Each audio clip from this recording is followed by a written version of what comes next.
Assalamualaikum Sobat Football United, ringan amatiran ala gua. Sebelum pertandingan menghadapi Brentford, ada konferensi pers dari Erik ten Hag. Gua ambil rangkumannya dari Manchester Evening News. Pertama dibahas kabar bagus nih. Christian Eriksen sudah kembali latihan dengan Manchester United. Sekali lagi, Christian Eriksen sudah kembali latihan dengan Manchester United. Erik ten Hag mengatakan bukan besok, artinya bukan ketika menghadapi Brentford, tapi dia kembali ke atas lapangan. Dia sekarang sudah kembali latihan dengan tim hari ini. Tapi kita harus terus melihat ya, bagaimana cepatnya dia bisa membuat progres.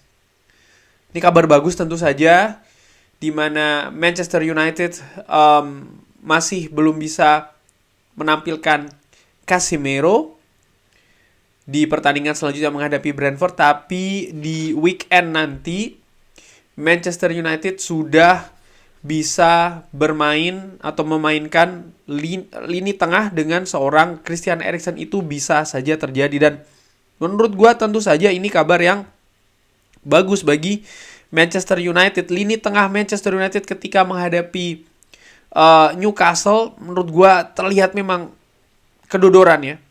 Tidak bisa lepas dari tekanan Newcastle, para pemain Newcastle, terutama agresivitas. Manchester United juga membutuhkan kreativitas di lini tengah, dan itu tidak terjadi di St. James Park.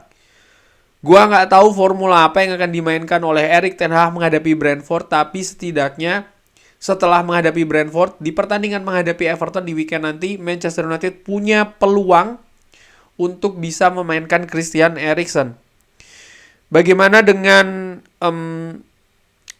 Casemiro? Casemiro mendapat kartu merah ketika menghadapi Southampton. Kabarnya kan 4 pertandingan ya. Maka menghadapi Fulham sudah tanpa Casemiro, menghadapi Newcastle tanpa Casemiro, menghadapi Brentford, dan juga menghadapi Everton. Ini kalau yang gue hitung-hitung ya. Kalau gue salah, tolong dikomentari di kolom komentar. Oke, balik lagi ke konferensi pers.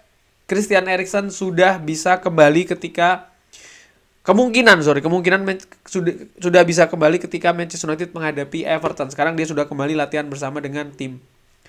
Disinggung juga oleh Erik ten Hag mengenai kesepakatan Luke Shaw yang setuju ya, sudah tanda tangan kontrak 4 tahun kabarnya sampai dengan 2027.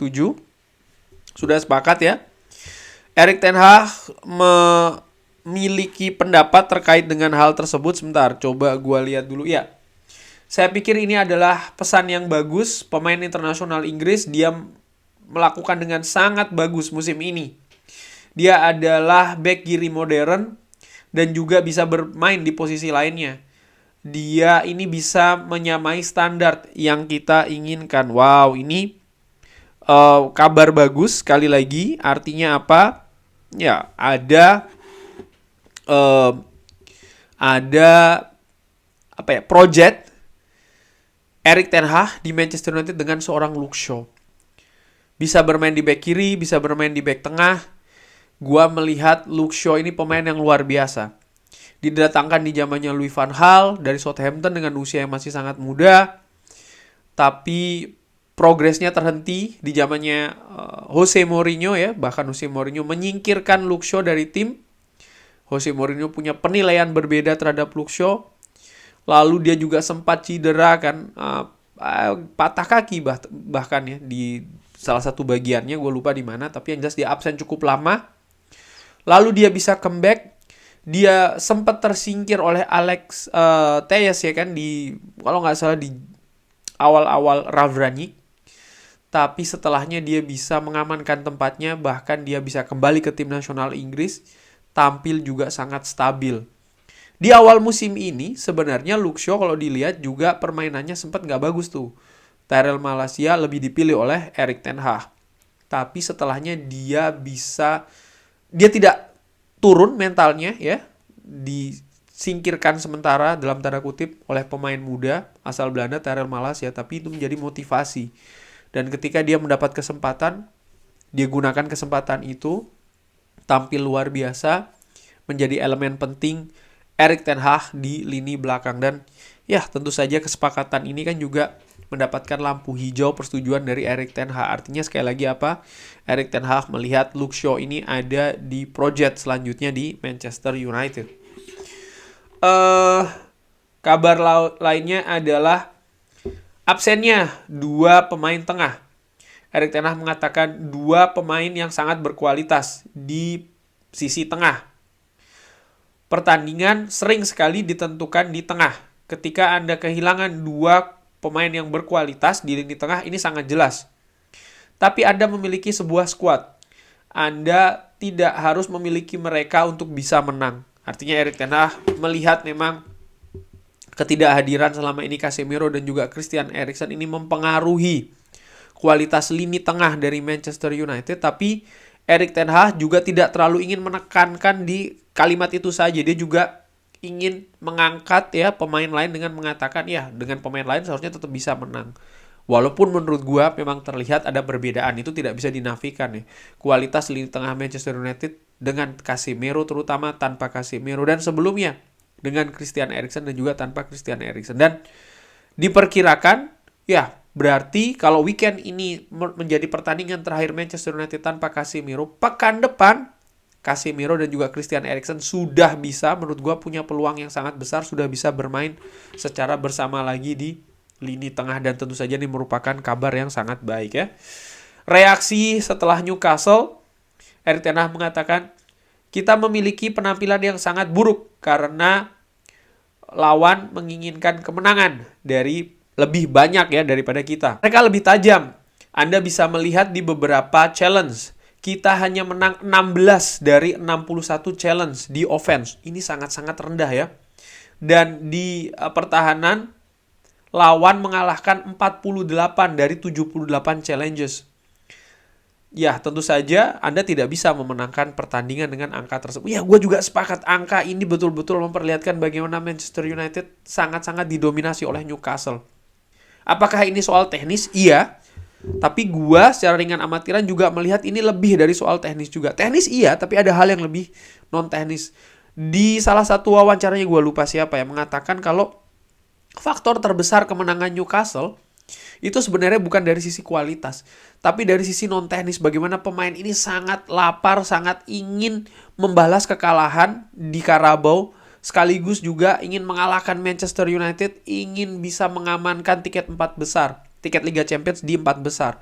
Sehingga mereka tampil luar biasa. Dan menurut gue, ini yang dikatakan oleh Erik ten Hag, kemenangan-kemenangan di challenges ataupun juga angka yang sangat kecil di challenge ya, artinya di duel dan lain-lain dari Manchester United ini ya kental karena faktor non teknis, karakter mental. Pemain Manchester United nampak tidak bisa tampil seagresif biasanya. Bahkan inisiatif pun juga kalah 1 step 2 step dibandingkan dengan pemain Newcastle.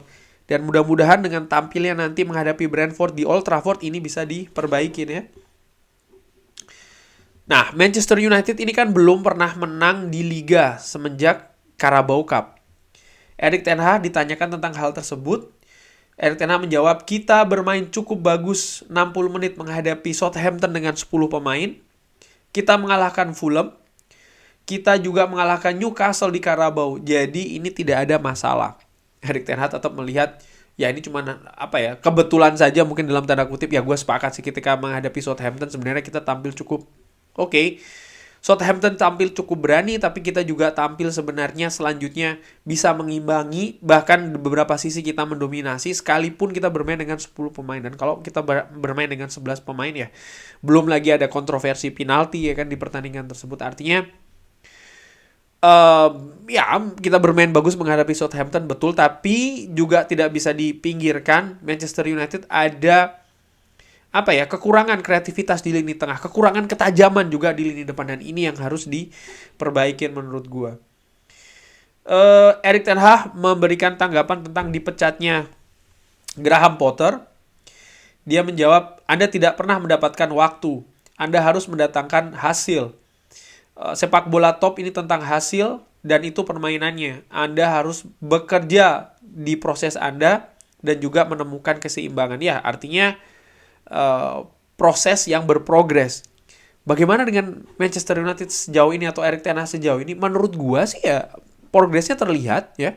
Kalau mungkin ada harapan dari mungkin beberapa sobat Football United ataupun fans Manchester United yang namanya beda pendapat, nggak apa-apa sih. Tapi kalau berpendapat atau menginginkan Manchester United berada di title challenger ya kan, artinya bisa menyaingi Arsenal maupun Manchester City di papan atas, ataupun juga bisa secara konsisten bermain atraktif, menyerang, mendominasi. Gua melihat ini masih musim pertamanya Erik ten Hag, bahkan belum selesai loh musim pertama dari Erik ten Hag. Ada banyak hal yang dia tidak bisa langsung memperbaiki di musim pertamanya ini. Dia tidak bisa mengganti di musim pertamanya ini. Ada beberapa pemain juga yang masih menemukan pola konsistensi. Anthony contohnya, Tyrell Malacia bisa jadi juga demikian. Lalu beberapa posisi yang nampak gap yang terlalu tinggi. Lini tengah contohnya, lini depan contohnya. Bagaimana ya selesainya Cristiano Ronaldo yang menurut gue mungkin ini tidak perkirakan sebelumnya oleh Erik ten Hag, tapi terjadi ya kan. Lalu sempitnya situasi ekonomi atau finansial dari Manchester United, budget di musim dingin yang lalu ketika Cristiano Ronaldo cabut, lalu Christian Eriksen juga cedera. Hal-hal demikian ini kan berpengaruh, dan menurut gua dari hal-hal yang tadi gua sebutkan itu dengan situasi Manchester United saat ini, gua pikir sih progres itu terlihat ya. Kalau menurut gua sih, ringan amatiran ala gua. Gua berusaha untuk realistis di sini ya. Lalu kabar tentang Wan-Bissaka, ini juga kabar bagus. Dia kembali latihan hari ini. Saya pikir ini sangat dekat kompetisi di antara mereka, artinya dengan Diogo Dalot ya. Mungkin Aaron ini memberikan Anda sedikit lebih di sisi pertahanan dan Diogo lebih ke sisi penyerangan. Tapi saya harus katakan mereka punya progres yang sangat baik di dua area. Ini sangat dekat.